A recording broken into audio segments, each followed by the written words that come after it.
নমস্কার, আশা করি সবাই ভালো আছেন। তো এই ভিডিওটা হলো আমরা যশোর মাইকেল মধুসূদন দত্তের পৈতৃক বাড়ি বা গ্রামের বাড়ি সাগরদীতে ঘুরতে গেছিলাম। তো সেটার একটা ভিডিও। তো যশোর 3 মাস থাকাকালীন কিন্তু আমরা অনেক জায়গায় ঘুরছি। তো আজকে হচ্ছে যশোর মাইকেল মধুসূদন দত্তের পৈতৃক বা গ্রামের বাড়ি সাগরদী গ্রামে। তো আমরা খুব সকাল রওনা দিছি। আমরা প্রায় 4-5 জন ছিলাম। তো আমরা হাইওয়ে থেকে ভিতরে গ্রামের রাস্তা যখন ঢুকলাম, দুই পাশের ভিউটা ছিল অসাধারণ। প্রথমেই কিন্তু হোটেলে ঢুকছি, কারণ আমরা দুপুরে খাবার খাই না এখনো। তো এখান থেকে খাওয়ার পরে আমরা ঘুরবো আর এনজয় করবো, তাই না? খাওয়ার পরে ঘুরবো। হ্যাঁ, এখানে আমাদের কি কি আছে দেখি। বেগুনের তরকারি। এটা কি মাছ বলেন ভাই? পাঁচশো মাছ না, এই মাছ খাই না কখনো। একটু গ্রেভি দিয়ে বেশি করে। এটা আমাদের নদীর মাছ। খুব ভালো লেগেছে। নদীর লইয়া মাছ, বাইন মাছ এটা না? এটা হচ্ছিল ট্যাংরা মাছ, এটাও নদীর মাছ। বাহ, সেই এই আরেকটা আসবে, এই আরেকটা আসবে প্লেট। একটা আমরা এখন খাওয়া শুরু করবো। হ্যাঁ, খাওয়া শুরু করি। আমাদের লাঞ্চ শেষ। কেমন ছিল লাঞ্চটা? আমি আসি তারপর হ্যাঁ, সেই ছিল খুবই ভালো। মানে সেই কি এখানে আসে প্রথমবার বাই মাছ খাওয়া। আগে বাসায় খাইছিলাম, কিন্তু এখানে আসার পরে বিশেষ করে এই মশলাটা সেই ছিল। আমাদের খাওয়া শেষ, তো এখন আমরা যাবো না সামনের দিকে। আগে আমরা আপনারা কেমন ছিল খাবারটা? সেই ছিল দাদু। কোনটা বেশি ভালো ছিল? ভালো লাগছে বাইম মাছের তরকারিটা। সেই ছিল, আসলে বারবার খাবেন। হ্যাঁ, নদীর ভাই সেই লেভেলে। মানে ঝোলটা না, ওই মশলাটা এত ভালো লাগছে। ঝুলু কিন্তু এটা হচ্ছে কি? ঝুলু বাইন মাছের সাথে তারা মিস করছে। আপনারা খাইছেন না? ও কি গাছের লোক তুলমিয়া। যাই হোক, আমরা এখন চলে আসছি মাইকেল মধুসূদন দত্তের। ও, লাস্ট পর্যন্ত পৌঁছে গেলাম আমরা, না? এখন ভিতরে ঢুকবো। আমরা ভিতরে ঢোকার পরে ঘুরবো। ভালো হয়েছে না? খাওয়ার পরে যে ঢুকতেছে এটা ভালো হয়েছে। একদম রিল্যাক্সে ঘুরতে পারবো। ঝামেলা হইতো। আমরা এখন এন্ট্রি করে ঢুকলাম। টিকিট। এখানে প্রথমে ঢুকতে এসেছিল স্বাগতম মধুপল্লী, আর পাশে একটা আছে সুন্দর একটা লেক আছে, পুকুর। এখানে আছে ইন ডিটেলসে এনার কিছু ইয়া আছে।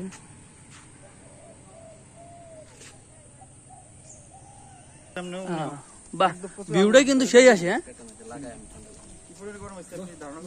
সেই না? গুরঙ্গ কেমন? গুরঙ্গ অসাধারণ। ওগুলো আমরা বলেও প্রকাশ করতে পারবো না। এখানে আর কবে আসবো, তাই না?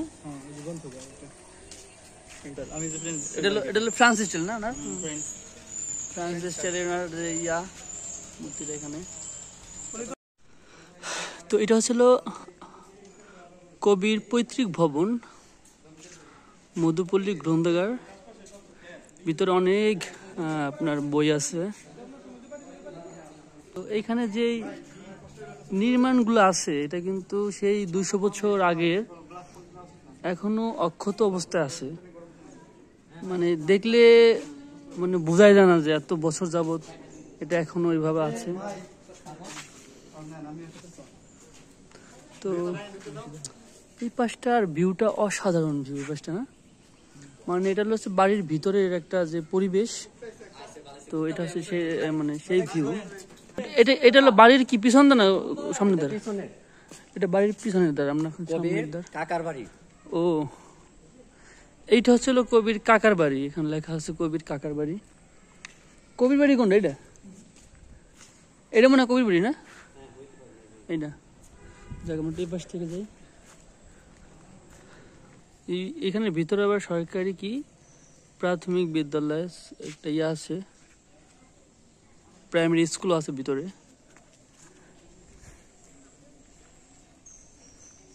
আমরা মাইকেল মধুসূদন দত্তের সম্পর্কে আমরা কিছু ইতিহাস আমরা যতটুকু পড়েছি বা যতটুকু পড়ে জানছি আমরা, সংক্ষেপে কিছু রবিন বলো। আসলে মাইকেল মধুসূদন দত্তের জন্ম সনটা ছিল 1842 সালে। আর উনি বাংলাদেশের থেকে পড়াশোনা করছে, ওই সময় ভারত বাংলা একই ছিল।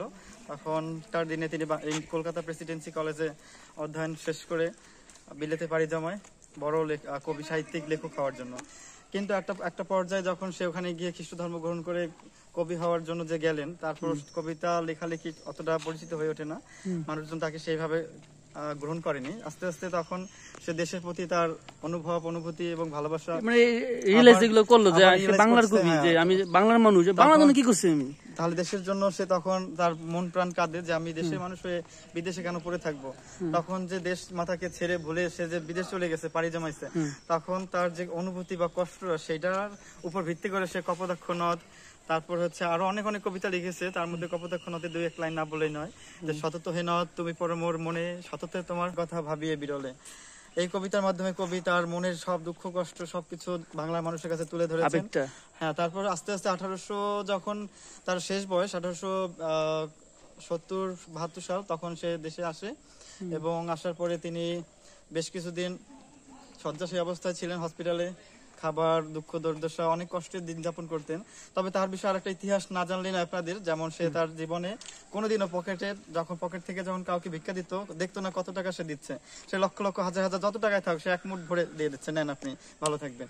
তো এইভাবে গরিব দুঃখীদের দান করতো। কিন্তু শেষ বয়সে এসে তার জীবনের ইতিহাসটা খুবই কষ্টদায়ক। সে বিছানায় শোকাহত অবস্থায়, না খেয়ে জীর্ণ শীর্ণ অবস্থায় দেহত্যাগ করেন। মূলত সে কি জমিদার ছিলেন? জমিদার ছিলেন, তিনি জমিদার পরিবারের সন্তান ছিলেন, বাট কখনো জমিদারিত্ব করেননি। সে এখানে এসে বাংলার প্রথম ব্যক্তি যিনি সনেট, যারা বলা হয় 14 লাইনের কবিতা এবং প্রত্যেকটা লাইনে 14টা অক্ষর থাকবে, এইভাবে সে অমৃতাক্ষর ছন্দে কবিতা লিখতেন এবং বাংলাদেশে সে বহুল প্রসারিত ভাব অর্জন করে। এবং এই হচ্ছে তার ছোট্ট করে একটা বিবৃতি। ঠিক আছে, কিন্তু বাংলার মানুষ তাকে কি যেন মনে রাখবে? আর বাংলার মানুষ তাকে স্মরণীয় হিসেবে মনে রাখবে, সে একজন বিখ্যাত সনেট কবি। এই জন্য মূলত তিনি বাংলার পাশাপাশি বিলেতেও কিন্তু তার সুনাম আছে। এখন অনেক কবিতা লিখছে বিলেতে, অনেক পরিমাণে কবিতা এবং রচনা সমগ্র কাব্য, উপন্যাস, নভেল অনেক কিছু লিখছে। কিন্তু তার বান্ধবী সেগুলো চুরি করে করে, বান্ধবী বলতে তার বিবাহিত স্ত্রী, মানে তার যে সমস্ত যে মানে কৃতিত্ব যা অর্জন করছিল সবগুলো সে আরেকজন কবিকে নিয়ে গেছে। এরকম তার স্ত্রী তার সঙ্গে বেইমানি করে বিদেশে সব কবিতা তার পুরনো বয়ফ্রেন্ডের কাছে বা তার এক লেখক বন্ধুর কাছে দিয়ে দেয়। এভাবে যখন বুঝতে পারে যে আসলে বিদেশ তার জন্য নয়, দেশের মানুষ, দেশের হাওয়া বাতাস কখনোই মানুষের সঙ্গে বিশ্বাসঘাতকতা বেইমানি করে না, যেটা সে বুঝতে পেরে রিয়েলাইজ করে সে দেশে ফিরে আসে। সময় তখন আর ছিল না। কিন্তু একটা কথা কি আমরা এটা বুঝতে পারতেছি যে সে যদি বিদেশ না যেত, তিনি যদি চাইতেন তাহলে দেশে থেকে সে অনেক বড় বড় কবি, রবীন্দ্রনাথ ঠাকুরের পাশাপাশি অন্তত সমকক্ষ একটা অবস্থা থাকতে পারতেন। সেই এই লেভেলের একজন কবি ছিলেন, কিন্তু যেটা সত্যিকার অর্থে উইলিয়াম শেক্সপিয়ার ওই সময়ের ইংরেজি কবি ছিলেন, যিনি হচ্ছে সনেট কবিতা লিখতে ইংরেজিতে, বাট ওই ভাবধারাটা বজায় রেখে মধুসূদন দত্ত প্রথম বাংলায় সনেট কবিতা আনেন, 14 লাইনের কবিতা, এবং অমৃতাক্ষর ছন্দে ছিল। আর হচ্ছে গিয়ে ওটা প্রথমে ভাবের উন্নতি এবং সেটা ভাবে পরিণতি ওনার কবিতার মধ্যে ফুটে ওঠে। তো আমরা মাইকেল মধুসূদন দত্ত সম্পর্কে অনেক তথ্য জানবো আস্তে আস্তে। দেখেন উনি কত বড় জমিদারিত্ব ছিলেন, জমিদারের সন্তান ছিলেন, বাট একটা পর্যায়ে তার জমিদারিত্ব ভাবটা আর ছিল না। তো এই এরিয়াটা দেখলে বোঝা যায় যে আসলে জমিদারের যে একটা ভাব ছিল বা জমিদারের একটা বড় বিস্তার ছিল, এটা এখনো আছে। কিন্তু এইটাই দুঃখ লাগে যে এত মানে তার টাকা পয়সা অর্থ সম্পদ ছিল, যার তুমি যেটা বললা যে সে কেন বিদেশ পাড়ি জমাবে, তার তো দেশের জন্যই তো দেশপ্রেম থাকা উচিত। ওই যে লাস্টে যেভাবে সেই মানে সহ্য অবস্থা ছিল, সে বুঝতে পারছে যে আমি একটা ভুল করছি, সে ভুলের সাজা আমি এই জন্যই ভোগ করে গেলাম।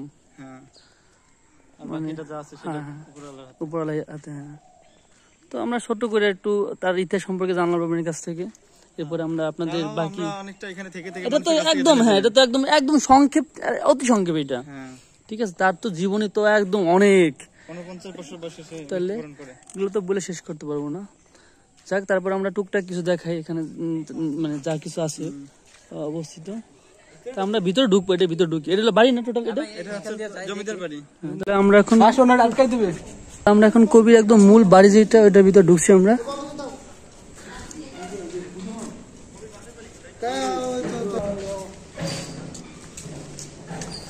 এটা ছিল মন্দির, কবির বাড়ির ভিতরে মন্দির।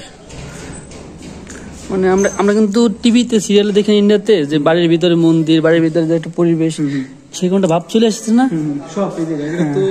তুমি ভিডিও করবো না? আর এখানে মানে কারুকার্যগুলো সেই মানে সেই লেভেলের সুন্দর। এটা আসলে দুর্গা মন্দির না? দুর্গা মন্দির এটা। এটা আসলে বাড়ির উঠান না? মনে হয় যে লোহার একটা সিন্ধুক। এটা হচ্ছে কবির মিউজিক শোনার সেই যন্ত্র না?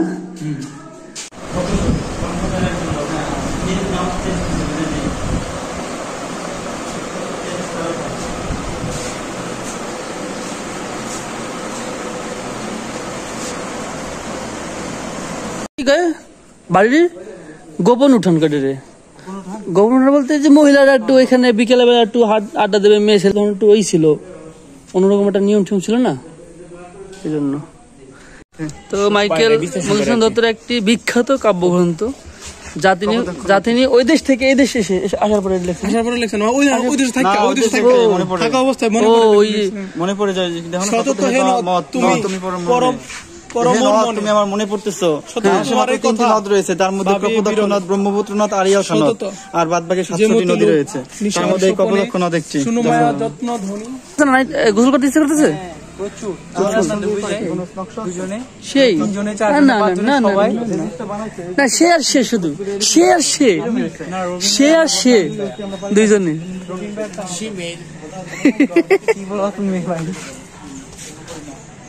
আমাদের মোটামুটি ঘোরা শেষ, অনেক কিছু দেখলাম এবং খুব ভালো লাগলো। ভিতরের পরিবেশগুলো এবং ভিতরের যেই পুরাতন বাড়িগুলা অসাধারণ ছিল এবং টোটালি মিলে খুব ভালো ছিল। যে আসলে সত্যিকার ওনারা কিন্তু খুব প্রভাবশালী জমিদার ছিল, সেটা আসলে দেখলে বোঝা যায়। তো এখন আমরা বেরিয়ে পড়বো। আকাশের অবস্থা খুব খারাপ, মেঘ চলে আসছে, অন্ধকার হয়ে আসছে, বৃষ্টিও পড়তেছে হালকা করে। এই হচ্ছে সেই কপোতাক্ষ নদ না? এই নদটার বৈশিষ্ট্য কি, মানে কবির সাথে যে মানে সাদৃশ্যটা কি এই নদের? আসলে কি সাদৃশ্য, কবির বাসপান মানে ছোটবেলা থেকেই এখানে বেড়ে ওঠা। এখানেই নদী বলা যাবে না, এটা নদ। তো এই নদে গোসল করে করে তার ছোটবেলা থেকে বড় হওয়া, তো এটার সঙ্গে তার ওতপ্রোত ভাবে জড়িত জীবনের সঙ্গে। তো সে যেখানেই যাক না কেন, সর্বদা তার মাথায় ভাসে। এবং যখন তিনি এই যে বিদেশে, শুধু দেশে খুব কষ্টে ছিল, তখন মানে এই নদের কথাই মনে পড়ে যায়, নদের কথাই মনে পড়তো। এই যে কপোতাক্ষ যে কাব্যগ্রন্থটা লিখলো, সে কাব্যগ্রন্থে কবিতা কপোতাক্ষ নদের 1 লাইন 2 লাইন না বললেই নয়। সততে হে নদ তুমি পর মোর মনে, সততে তোমার কথা ভাবিয়ে বিরলে। এই কবিতার দ্বারা আসলে উনি নিজে বোঝাতে চাচ্ছেন যে আসলে নদ তার জীবনের সাথে কত ওতপ্রোত ভাবে জড়িত, সেটা বোঝানো হচ্ছে এখানে কবিতার মাধ্যমে, কবির ভাষার মাধ্যমে না? আমরা এখন কপোতাক্ষ নদে নৌকা নিয়ে ভ্রমণ করব। কবি এখান থেকে চলে গেছে ওইখানে। কবি এটা কি বলছিলেন না আঙ্কেল? না কবি যে যেখান থেকে চলে গেছিল, সে ওনার বাবা বিক্রি করার পরে ওখান থেকে ওইটা দেখাই আমি ফিরে নিয়ে আসবো। ও আমরা এদিকে তো না। কপোতাক্ষ নদে ঘুরছো, এটা তো বলতে পারবা যে কপোতাক্ষ নদে নৌকা নিয়ে ভ্রমণ করছি? হ্যাঁ, এই তো এই যে আইসি কপোতাক্ষ নদ দেখছি, নদে নৌকা নিয়ে ভ্রমণ করছি। কবে আসবো? হ্যাঁ, কবি দেশে আইসা এই কপোতাক্ষ নদে আইসা নদে নৌকা নিয়ে ভ্রমণ করতেছি। একজন আছে কবি যে ফিল্ডটা পাইছিল, ওই ফিল্ডটা নেওয়ার চেষ্টা করতেছি না, সেই সেটা এটা কিন্তু মিস থাকতো। এটা কিন্তু মিস থাকতো, কিন্তু আমরা না নিতে পারে। কই না, আমার কথাটা কই না, আমি যে সাহসটা দিছি। এই যে আমাদের রুজুল ভাই সাহস দিয়েছে আমার সাথে, এই কারণে আজকে আমরা নৌকাতে ভিডিওটা করতে পারতেছি। বিড়ি খাউন না, সব সময় তো বিড়ি খাস। হ্যাঁ গরঙ্গ, আমি এখানে ওই যে আমাদের লেডিস আছে। হ্যালো। তো এইখানে আমরা যে পর্যন্ত আসলাম, ওই যে একটা দেখা যায়, এটা কি বলে, স্মৃতি নাকি না, স্মৃতি মঠ, এটা বিদায়ঘাট। এটা আসলে কবি মাইকেল মধুসূদন দত্তের বিদায় ঘাট, মানে উনি বিদায় নিছিল, মানে এখান থেকে যখন উনি ইয়া কি জানো খ্রিস্টানের মেয়ে বিয়ে করে যখন এখানে আসলো, হ্যাঁ ওনার বাবা খ্রিস্টান মেয়ে বিয়ে করছে সেটা কি জানা গেছে? সেটা জানা যায় না, কিন্তু ওনার বাবে মানে মেনে নেয় না এটা। তো যখন এখানে বিয়ে করে আসছিল এই খ্রিস্টানের মাইয়া, তখন মেনে নেয়। তো এখানে অনেকদিন ছিল, ভাবছিল যে ধর্মত্যাগ কি, হ্যাঁ মেনে নেয়, ভাবছিল যে একলা ছেলে তো হয়তো বা মেনে নেবে তার বাপে, কিন্তু তার বাপে খাইছিল না। পরে 7 দিন পর ওইখান থেকে এইখানে আসলো না, এই জায়গাটা আসলো, এইখান থেকে এসে দুটো কবিতা লিখছিল এখানে বসে বসে উনি 2টা কবিতা লিখছিল, এবং ওই 2টা কবিতা লিখে এখান থেকে শেষ বিদায় নেয় এই ঘাট থেকে, এই যে এখান থেকে এই ঘাট থেকে শেষ বিদায় নেয়। হ্যাঁ ঘাট ছিল এই যে শেষ স্তম্ভটা, তো এই জন্য এটাকে বলে হলো বিদায় ঘাট কবির। তো এই যে শেষ মানে যাওয়া মানে গেল উনি, আর উনি ফিরে না এখানে, ফ্রান্স থেকে অসুস্থ কলকাতা আসছিল, কিন্তু বাংলাদেশ আর ফিরে নাই, মানে বাংলায় ফিরে নাই আর, তখন তো এটা বাংলা ইয়া ছিল না, কলকাতা তো বাংলাদেশের আন্ডারে ছিল, হ্যাঁ মানে কলকাতায় ছিল, এখানে আসে না, এখানে আসার ইয়া হয় না, মানে একবারে শয্যাশায়ী ছিল, হ্যাঁ অসুস্থ ছিল, খুব ছিল, তো ওইখানে মারা গেছে। যাক, তাহলে আজকে আসলে আমরা অনেক ঘুরলাম, অনেক কিছু দেখলাম, খুব ভালো লাগলো। আর আপনাদের যদি ভালো লাগে আমাদের এই ভিডিওটা অবশ্যই লাইক করবেন, কমেন্ট করবেন এন্ড শেয়ার করবেন, আর সবাই আসবেন, সবাই আসতে হবে এখানে। হ্যাঁ অবশ্যই যেহেতু সে আমাদের বাংলার গর্ব। হ্যাঁ হ্যাঁ, তো এখানে সবাই আসবেন, দেখবেন, খুব ভালো লাগবে। আর আসার পরে নৌকায় ঘুরবেন, দেশের কোনো কিছু তুচ্ছ করা যেত না, না দেশের জিনিসগুলো ছোট ভাবছে, হ্যাঁ কারণ এই জন্য চলে গেছিল, পরে কিন্তু এক সময় রিলিজ করছে যে না আসলে আমার দেশ সেরা ছিল, দেশে যাইতে হবে, আমাদের কবিদের কাছ থেকে এটা শেখার আছে, হ্যাঁ কবির কাছ থেকে এই বিষয়টা আমাদের শেখার আছে, এটা বুঝতে হবে।